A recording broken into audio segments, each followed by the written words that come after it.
Pittsburgh Steelers fans, welcome back to another episode of the Sunday Night Q&A. This is Behind the Steel Curtain editor Dave Schofield coming at you again. It's been several weeks since I've been here, and this is kind of a fun show because we get other people, other podcasters as part of our channel that we get to kind of mix it up a little bit and have some different pairings.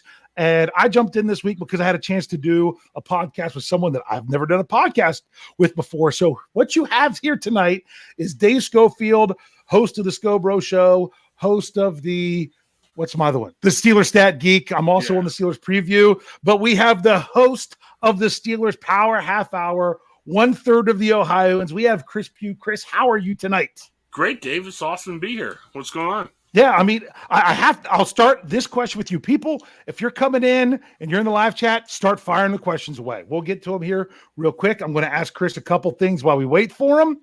But Chris, is this your first YouTube/Facebook live show with BTSC? I think it's the third. Okay. Me, Joe, and Paul came on the first time with Beck and Jeff. Okay.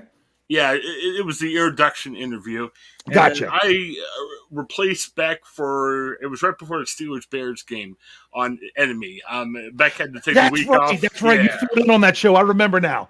I don't catch all of our live shows on YouTube. A lot of times, if I don't catch it live, I'm listening to it in the audio. Mm-hmm. So that's what I was trying to remember, because sometimes they all kind of, I know you filled in before. I just couldn't remember if it was on the YouTube side. So you're here, you know what you're doing.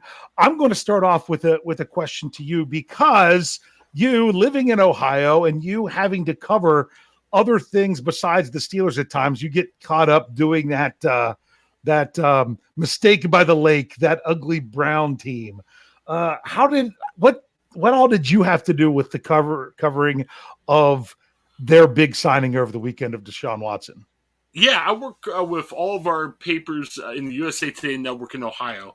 That includes the Akron Beacon Journal, one of the big places that covers the Browns, and the Cincinnati Enquirer, the big paper in Cincinnati. So whenever something happens down there, we could talk. I unfortunately had to cover about 10 different stories about the Bengals right before the Super Bowl. And this week comes the Browns. Was one of the main editors when the Deshaun Watson signing got announced. And it was really shocking. I mean, it was the end of my day. I was hoping to have a good, nice early weekend. And right before I left, we got the Schefter tweet. And I was cursing Adam Schefter. Come on. Send that tweet after I leave work. But yeah, I was going to say, what was it, about 4:30, 5 o'clock? Yes. What time? Yeah. I remember it was 3:46, and I was off at 4:30. And we have a beat reporter I worked with to break the story, but we were updating a lot of our things. We had a story that was pretty popular about where the Browns are picking this year, so we updated with the new draft picks and the draft pick they sent away. And just, trying to help them get as much reaction as possible. It was a shock to a lot of Browns fans, because remember 2 days ago beforehand, he was like, "Oh, I don't want to come." Nope. And now he was out. He's there. So yeah, it was very surprising. And I'll be honest, in Cleveland, people are ticked off. I was going to be a follow-up question. How is because there's a lot of the fan base when other people were criticizing Watson and, is he going to be able to even start the season, the allegations, everything. And a lot of Cleveland fans are coming to the defense of the move, but you would have a little bit more inside information as to really the pulse of the fans. There are two camps of TikTok fans. First of all, it's funny. Baker Mayfield is not a good quarterback. No, he's not. We've established that. I think it's clear. But there's a lot of people that like Baker Mayfield. Over there, we're living in the Browns fans' heads. I mean, the Browns got over on the Steelers 1 year ago, and that was their memory of a lifetime. I mean, Steelers fans, we have 6 Super Bowls we can look at. The Browns have that nice win over the Steelers in a wild card game 2 years ago, and that's the only thing they praise. And because Baker Mayfield was that quarterback, he's their hero. He's their savior. But he didn't do anything to win that game. Right. He didn't. but they've had so many horrible quarterbacks that finally one that wasn't horrible. They love the guy. They think he's wonderful. And I think there's also, incorrectly, Deshaun Watson's allegations, there's 22 of them, and there's a lot of people, especially here in 2022, that are like, this is not good. This is not cool. And I think they're having a hard time throwing the support behind him. Mm-hmm. And it kind of remembers of what here in Pittsburgh people were going through when the Ben Roethlisberger thing happened about 15, 16 years ago. But Ben was already here. Yes. That's the difference. Right. Now you're bringing in an outside guy. Yeah. Right. So there were Steelers fans before free agency hit. They're like, we should go get Watson, go get Watson. I'm like, I don't want anything to do with that. I don't want to give up the draft capital for someone that you're still not sure could even play in week one. So there's a lot going on with that. I just wanted to double check with you as a Steelers guy, how you feel about that, about Watson with him getting to the team, just to make sure. If everything goes okay, it might be a good move for Cleveland, but everything has to go okay. And, you said it. He's probably going to get suspended. He did not play last year. No. So that it's possible that by the time he starts playing in Cleveland, he's not going to play for a year and a half. And if you look at the sunny side of the equation, you could say, well, at least he wasn't getting hurt or anything. Can you imagine, though? A year and a half of his prime is gone. And he's not going to stink when he comes back, but I'm not sure if you can expect prime Deshaun Watson after missing a season and a half in a row. Yeah. I think they're not thinking. And, they got Jacoby Brissett over the weekend. That's more the right style to back him up, in my opinion. That's what that had everything to do with it, which I didn't think was a bad move. Right. But I guess the only thing I'm thinking is if we're starting to look at maybe predictions for next year, say – it's a 6-game suspension, which is possible. It's not verified yet, but that's one of the things they're throwing around. Can Jacoby Brissett be 3-3 after 6 games? Depends on who they play. Right, and there's a lot of uncertainty with the Browns. And I know they signed Deshaun for 5 years, but that 1 to 5 years is kind of messed up. I mean, they're taking a humongous chance. And he's fully guaranteed. Yeah.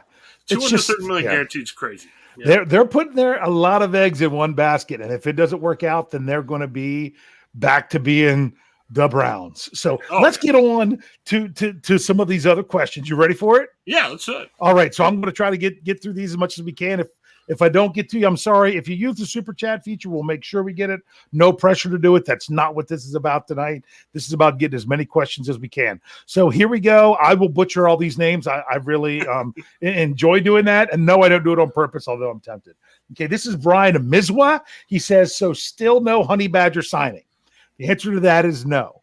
What do you think of that, Chris? Do you think that Honey Badger is a possibility for the Steelers, and would you like to move? I think it's possible. I've been tracking him incessantly on Twitter this week because I want to get some ideas of what he's thinking. Yeah. He's been away with his family. He says, hey, this is a kid's takeover week. So I'm wondering if he's taking the week off from talking to anybody. I think it would be a good move. I think it might be a little bit more of a pipe dream because from your reporting, Dave, I think the Steelers are like about $12 million under the cap. They can make things work.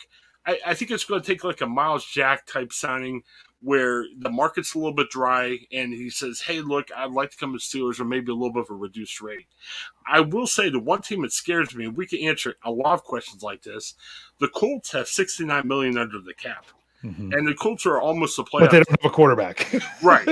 So a chunk's going to go to that quarterback. Yeah. But I'm kind of wondering what happens if the Colts start bidding high on some of these guys that are still out there. I think it's possible. I think, I heard you talking on the podcast the other night. They're both alpha dogs. We look at Minka and Matthew. Yeah. I like the defensive coaches. I think they can make it work. I like to see the craziness that they could come up with. I think it could work. It comes down to money. I mean, I think Pittsburgh would be a fantastic place for Matthew, but does it make it sense for him financially? Would you take a job that pays you half as much just because you think you'll have fun there? Or would you ever take the more money? I mean, I think it applies to us personally as well as Tyrann Mathieu. Yeah, well, it does. But at the same time, people also realize that once you make that much money, how much more money do you really need? Kind of the whole Ben Roethlisberger taking the $5 million cut last season, those kinds of things. So I could see it both ways. My biggest concern, and I said it before, is, and this is what the Steelers ultimately have to decide, and they're going to know so much better than us, is does it fit chemistry-wise? Will they be able to do what they want to do with those two players? Or are you going to have one of those deals where you might have two great players that simply don't They just don't connect to work well together.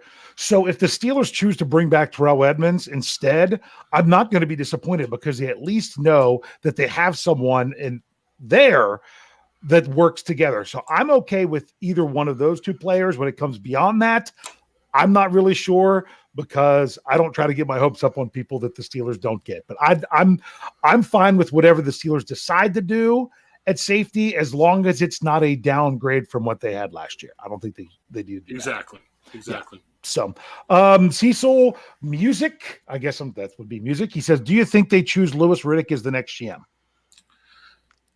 In theory, he's a guy we know better than others, but I kind of think they're really not bidding against anybody to be a GM, so they don't have to make that move right away. But it's like if you go for a job interview and they don't hire you right away, do they really want you? And that's the kind of makes me wonder about the Steelers. They've looked at Riddick twice. There was reports saying they talked to 3 other guys over the weekend. I think Riddick is a definite possibility. I start to wonder the longer the time goes by where they don't select him. I think Rick has a nice pedigree. I think he has a lot of player development experience. I don't think he'll be a bad pick, but it's up to 16 interviews now, so I don't think you can definitely guarantee it. I think he's in the mix, but it's hard to say he's definitely it. We don't know what the Steelers said to these guys that they might say, we are not announcing this till after the draft. So I don't know if they told them, hey, we're not going to announce it, but we have an idea. We'll let you know if you're in the running. We don't know because they're being really tight-lipped, and I'm fine with that. Yeah. When it comes specifically to Riddick, I would put my money on no. I know that's going to make people mad because they're like, oh, he understands people. You hear his breakdown because he's on TV to say it. Right. That's why what he does sounds so good. The reason I'm saying, and I'm not saying he wouldn't be good. I'm not saying that. My biggest thing is I say no is it doesn't seem like a Steelers type of hire to hire someone who hasn't been in the NFL front office for more than 9 seasons.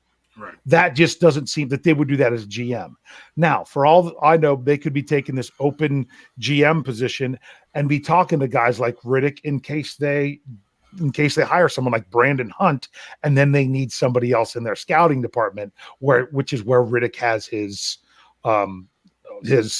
previous work. That maybe because he's being from Western Pennsylvania, does he want to get back into it and somewhere where he goes home? So there's a lot of things there, a lot of possibilities. But the reason I'm not saying that I would put him as a front runner is because it's been so long since he's done the job. So, I agree. Here we go. Here's Todd Faraday says, what do the Steelers draft in the first round? This is after week 1 of free agency. We know we still got more. But right now, Chris, if this draft was tomorrow, what, not who, they say what do they draft in the first round? If one particular quarterback's there, I'll be interested. But I think after the weekend, and I don't blame them for this weekend, they lost a couple receivers. I think if a good receiver drops, it very well could be a receiver.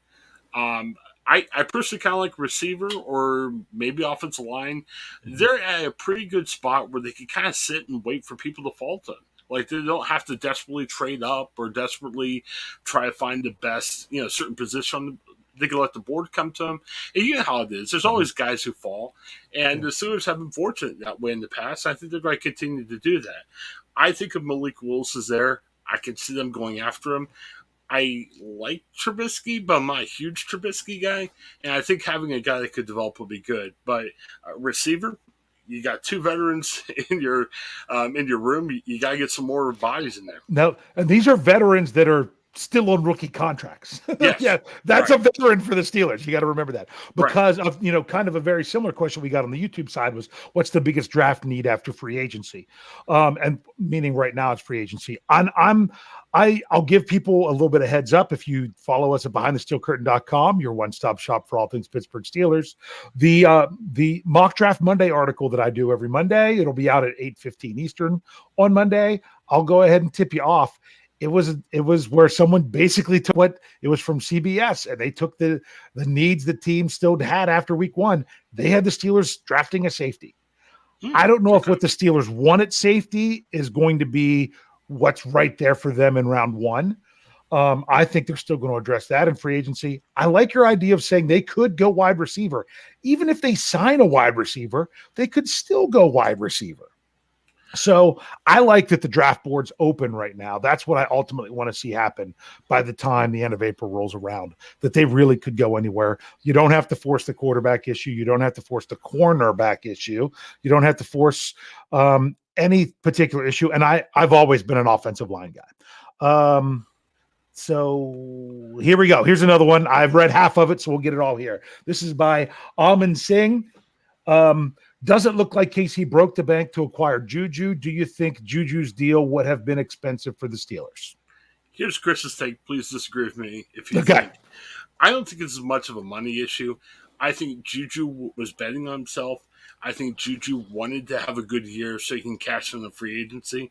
And, hey, we wear Steelers hats with pride, but who would you rather catch passes with to have a great year, Pat Mahomes or Mitch Trubisky? Yeah. And I think he kind of looked at it and said, hey, I got a better chance of having a good year in Kansas City. The best year that Juju had was when he was playing off of Antonio Brown, when Antonio Brown was outstanding. Mm-hmm. So I guess the thought might be is if you play on the other side of Tyreek Hill, maybe you have another great year and maybe you cash in. It'd be nice to see Juju stay, but I don't think Juju wanted to stay. That's my own personal take.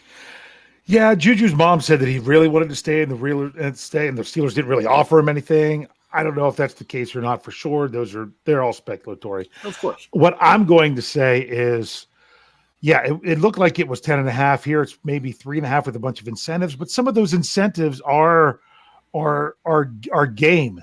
Just right. Playing. So some of those are likely to be earned incentives that are going to count against the salary cap. And some of them, apparently, a lot of them are tied to them at least going to, if not winning the AFC Championship that Juju has with incentives there. But my thing was, I don't blame Juju for signing a one-year deal because of what happened last year. And the way the Steelers are doing things right now, they probably didn't want to do a one-year deal with Juju. They did that last year. And now they're paying a lot for him this year in dead money. So if they were probably going to want to do a 2 or 3 year deal at the rate that he's going at now, and then keeping that first year down. And from Juju's perspective, don't blame him at all for saying, hey, I'm going to do the 1 year. I'm going to go to the best situation I think I can be in. I'm going to show everyone what I can do. And next year, I'm going to be the main guy that they're chasing after. Best of luck to him. Just hope you don't play well against the Steelers. I'm going to answer this one real quick because it's kind of sarcastic. Because Brian Brown says, "Was that imposter show from earlier? The guy only wanted to talk about the stinking Bengals." It's called the AFC North Roundup. We're obviously going to be talking about the other teams in the AFC North. That's the whole point of that show, is to kind of keep tabs on the other teams, what's going on from the Steelers' perspective. So that I hope that answers your question. Okay. Eric Smalley says, we won't honestly go after Baker, will we? I just saw an article say we may. Hope you didn't see that at BehindTheSteelCurtain.com. What do you think, Chris? Baker Mayfield to the Steelers? There's way too much. He's not a good quarterback. No. Now, I'll be a little controversial and say I'm not sold on Mitch Trubisky. I don't dislike the move. That's fine to not be sold on Mitch Trubisky. There's no problem with that. So I'm sold more on him than I am on Baker Mayfield, though. Right. Oh, yeah. Like, I'm not saying Mitch Trubisky is a Super Bowl quarterback, but I would still pick Mitch Trubisky over Baker Mayfield if they're both out there. Yeah. Baker was wild. He's not a good thrower. I mean, living in Columbus, I'm forced to watch more Browns games to care to admit. You don't want Baker Mayfield on your team. Yeah. Well, here's what's ridiculous. The Browns took him first overall that year. The year after Watson was, and the Browns had that draft pick where he was selected and traded it.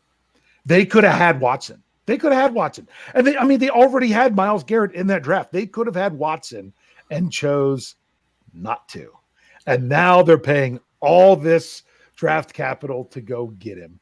And then the guy that they took first overall the next year, they have to try to see if they can get anything for him. I don't see him coming to the Steelers, mainly because Steelers got Trubisky. I'm not going to be that guy either. I'm the middle of the road person. When you say you're not sold on Trubisky, I'm fine with not being sold on him. I see potential. I don't know that anybody that they signed is necessarily going to be a savior, because we've had, for every Larry Foote, you also have a Ladarius Green. For every Jeff Hardings, you also have a Dante Moncrief. So with the Steelers signing so far this year, they got 5. I'd love for all 5 of them to work out. Oh, yeah. Really, if 3 of them worked out, they're doing pretty good. Right. If you think about it. So I'm saying, why would the Steelers give up anything for a quarterback that isn't any better than the 3 that they already have? Well, and think of the salary cap situation. Baker's owed $18 million. So even if you love the idea of getting Baker, you're going to have to restructure somebody, cut somebody just to bring in Baker. Can you imagine what Cam Hayward would think if you said, hey, restructure your contract so we could bring the great Baker Mayfield in? It'd be crazy. No. And honestly, Cam Hayward was due a $4.5 million roster bonus today. I thought he was going to get restructured before that. Now, one thing I will say about that is I don't know the language of that contract, that roster bonus, because there are ones. I think there's, who is it for the Vikings now? Like Donnell Hunter or whatever it is. Is that one of the guys that I might have screwed up the name? I'm thinking it's the guy that Brian in the one episode of the preview was talking about, and here he was injured and wasn't playing. That he has it in his contract that he got a roster bonus, but the way it's worded is it, even though he's eligible for it now, it could be converted to a signing bonus later. That might be the case for Cam Hayward, or it could be that they got it done and it's just not announced. But the difference between that roster bonus being able to or not being able to be part of a restructure is the difference of $3 million they could save on the salary cap this year. But at the same time, that also pushes Cam Hayward's salary cap number the last 2 years of his contract to over $25 million, which is a lot for a defensive lineman of that age. But trust me, Cam's my favorite player. I'm not going to complain too much. So there's other options. I've always said a TJ Watt restructure covers everything that the Steelers need. And the only question they would have to ask is, do we want to restructure the whole thing or just part of it? Right. And I'm actually going to do an article sometime coming up. It almost looks like Watt's contract was structured in a way that a restructure this year made sense. So it's kind of interesting the way the numbers work out. I've got to ask this question. Oh, yeah. Steel Curtain wants to know, is your blue shirt velvet? Because they said they would drape themselves in velvet. That's a great Seinfeld reference. Oh, yeah. Is he talking about my shirt? What's that? Yeah. I would call your shirt green. Yeah, it's green too. I got a little podcast like here that maybe makes it look velvet, but it's green. They were wondering if the material was velvet. So, to me, it looks like all polyester. It's like it's one of those like a tracksuit. It was a clean shirt that I had available to wear. Yeah, that's all that matters. Yes. I'm making a lot of people making statements in the live chat, answering previous questions. I love it. I just have to then try to find the questions. Okay, here we go. Eric Parker says, do you think Landon Collins is a possibility? I think so. I mean, I think Matthew would be great. He might be a pipe dream. I agree with you. Terrell Edmonds would be good to bring back. If the top 2 options don't work, I would say Landon Collins would be the other guy who would be the same or potentially upgraded before. So I'm into Landon Collins if we can't get Matthew or Evans.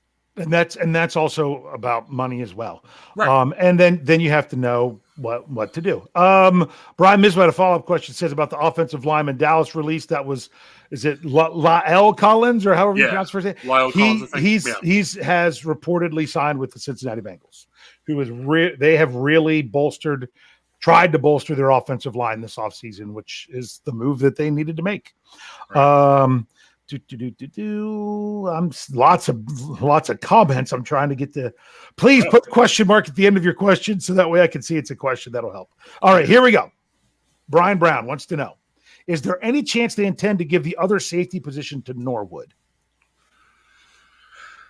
You want me to go first? Yeah, well, I'll answer. Are you ready? They could, but I'm not sure if I want Norwood to be my starting safety. I like me some Norwood. I like him better as a nickel or dime guy than a safety, but just my opinion.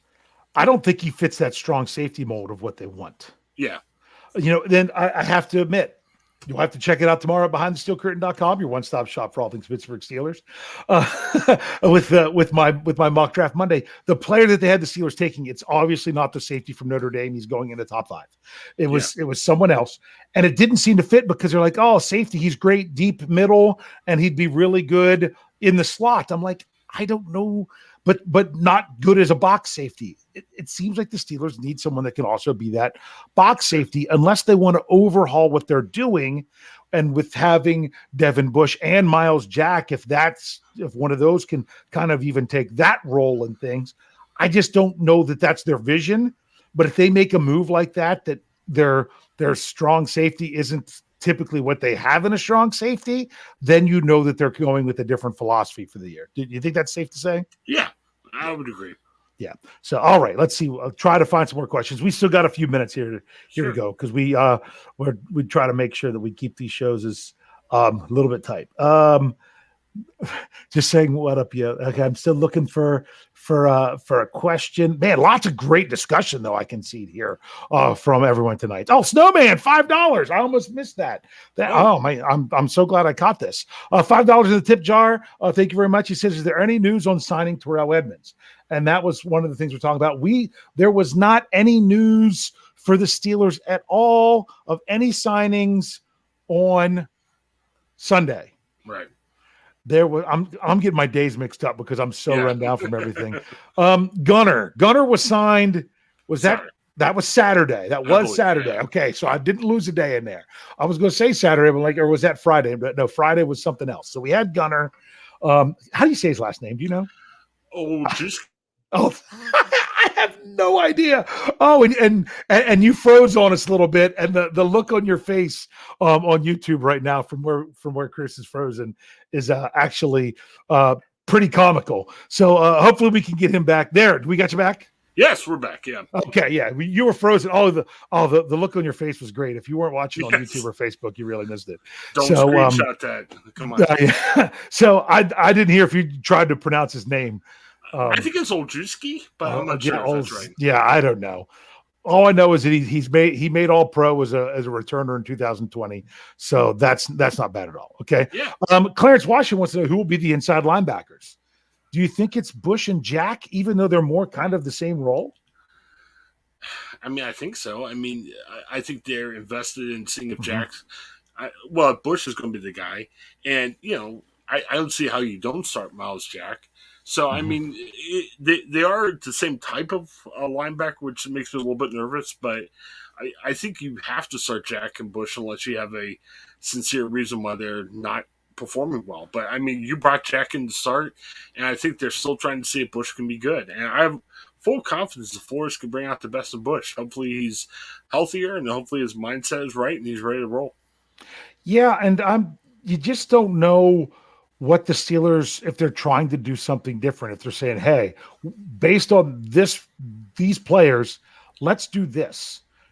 That's why some people a lot of people love the Miles Jack signing, and a lot of people were some people were very critical of it because they felt like you've now got two linebackers doing the same role in Devin Bush and Miles Jack. I think showing that they tried to do Devin Bush with Joe Schobert last year for most of the season, that might be what they're ultimately trying to do. I don't know how they're going to make it work, but I'm okay with that. Maybe Robert Spillane is really going to be in the mix on obvious running downs. Just get your best players out there in the best situations is all I wanted to do. Yeah. So I live and breathe Steelers every day, and yet I know that they have much more knowledge about how they can make it work than what I can give. So here, let's see. What's another one? Shaquille Gregory says, "What free agent would you like to see the Steelers sign?" Do you have a specific name of someone you'd like to see him sign? If you got news right now, the Steelers just signed Matthew, and I'm also interested in Jarvis Landry. Yeah. I don't like the Browns, but I think Landry. I'm really disappointed in every Steelers receiver, to be honest with you. Yeah. Even Deontay Johnson just wasn't performing like he should.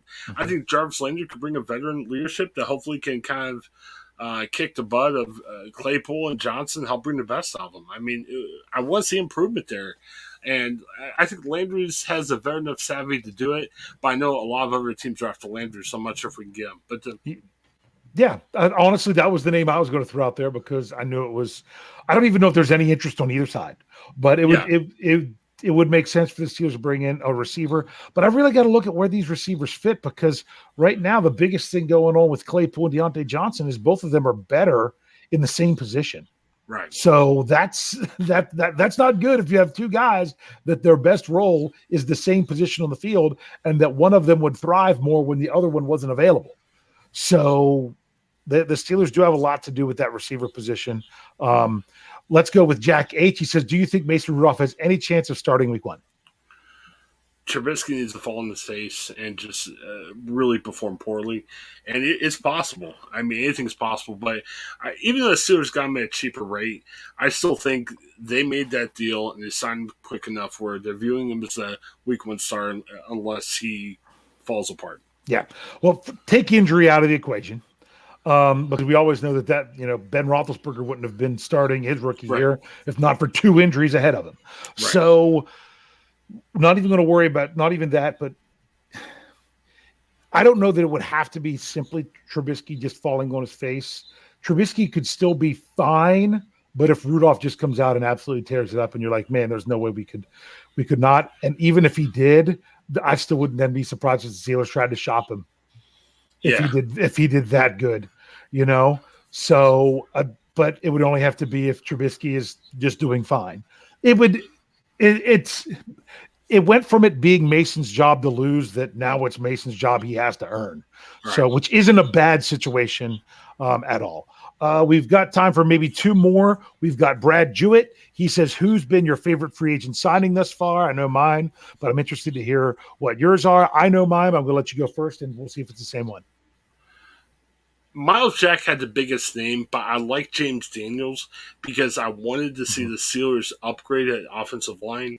I think we're not sure if James Daniels is going to be that mega all-pro guy, but I think he brings a better shot at Steelers lineman really succeeding than any of the guys they have right now.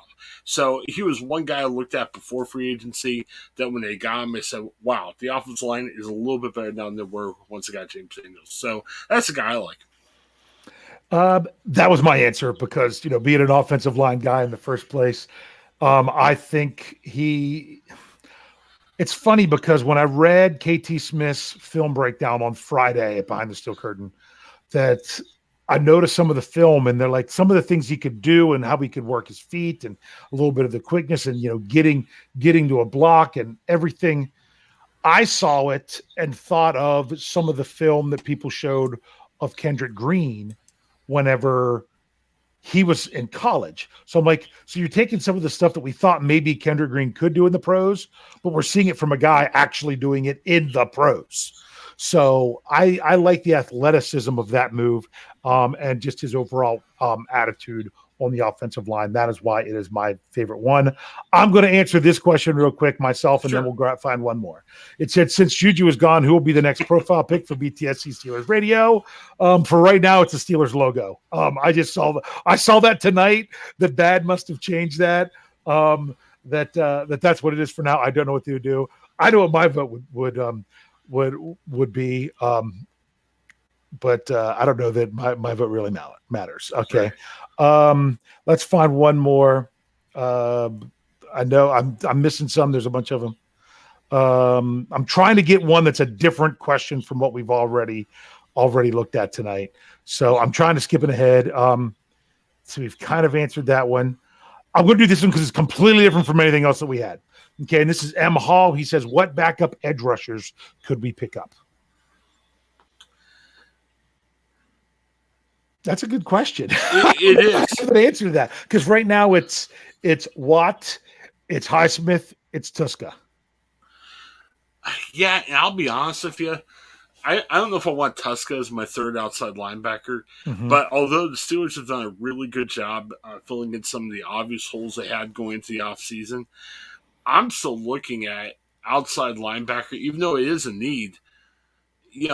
I'm looking and saying, man, they better do safety first. They better do receiver. They better do maybe a tackle if a tackle's out there that could help. And I'm looking at backup running back. I mean, the Steelers are going to have to run the ball more.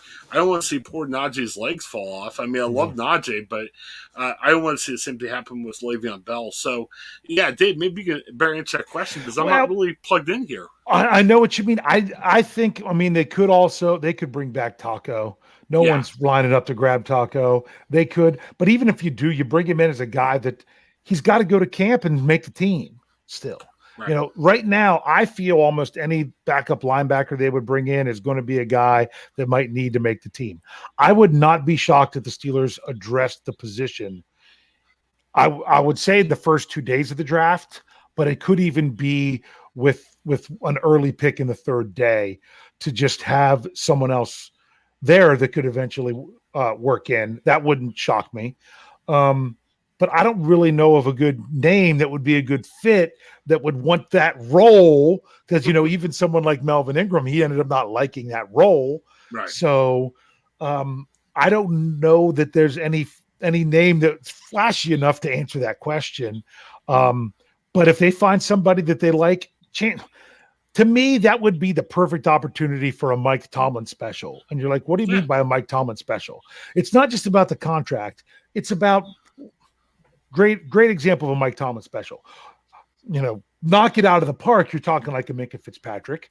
Just taking care of what you need to do. I'm talking like a Montravius Adams, a player that Mike Tomlin got to know through the draft process, but the Steelers didn't end up with. That someone like that he knows that we might not even be familiar with, that he knows that could come in and be someone who could be a possible depth piece there.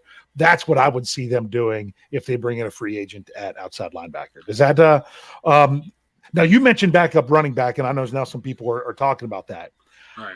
I think the answer there could even come as a free agent after the draft.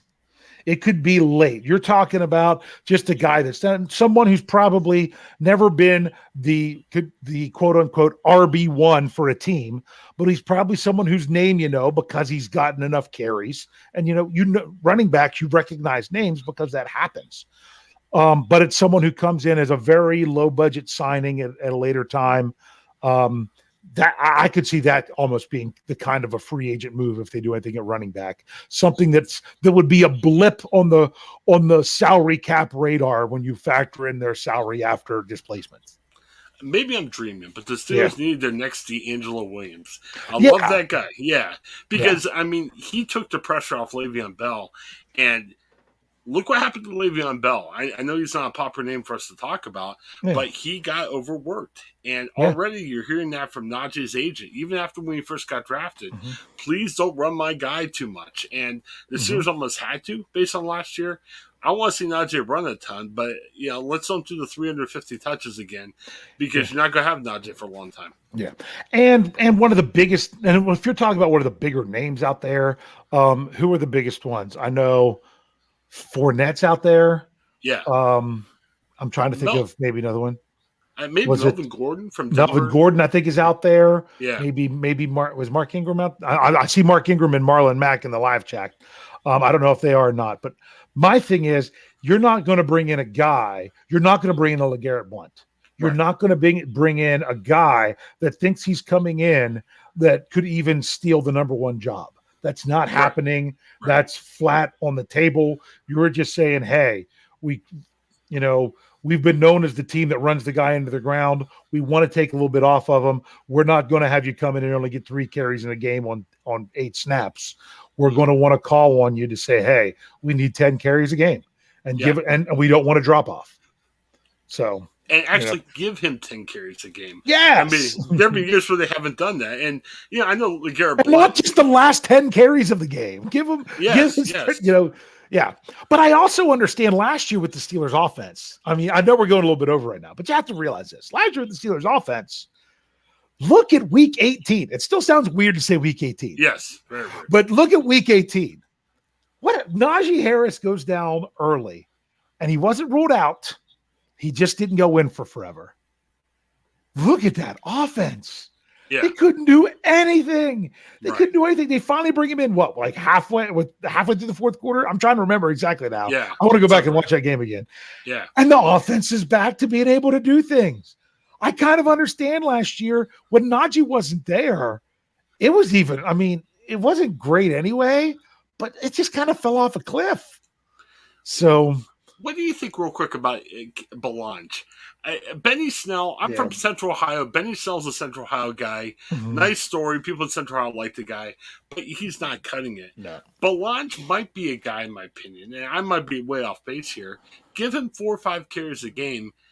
He's not as sexy as some of these guys we're talking about here in the chat, but he's a guy you already have that you don't have to pay more money for. Well, technically he's a free agent. Okay. Yeah, he technically is a free agent, but he's someone that you could get back very cheap. Oh, of course. Yeah. So I could see that. I don't know. To me, if you're going to sign someone rather than bring him back, I would rather maybe see if you can give someone who could be that second guy. Sure. And for all we know, the Steelers might. A lot of people are like, well, if they really wanted Anthony McFarland, then they would have actually played him last year. You've got to remember, did he get the same treatment of Zach Banner? Coming back from an injury, he wasn't 100%. So the Steelers' options were better than what he was not at 100%. We don't know, or he might be done. Maybe he just kind of flames out a little bit. It's hard to say. Yeah. So that's why the Steelers are the ones that their jobs are on the lines, whether or not these. Well, we say their jobs are on the lines, but the Steelers don't fire their head coach because a fourth-round draft pick running back didn't work out. So, Chris, before we get going, I do want to make sure that we kind of mentioned the other podcast because we're going to get other people from our other podcast doing this show.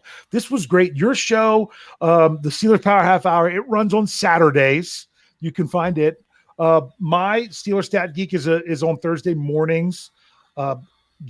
The morning lineup is, Jeff Hartman's Let's Ride, Monday, Wednesday, Friday, Jeffrey Benedict's Cutting Room Floor.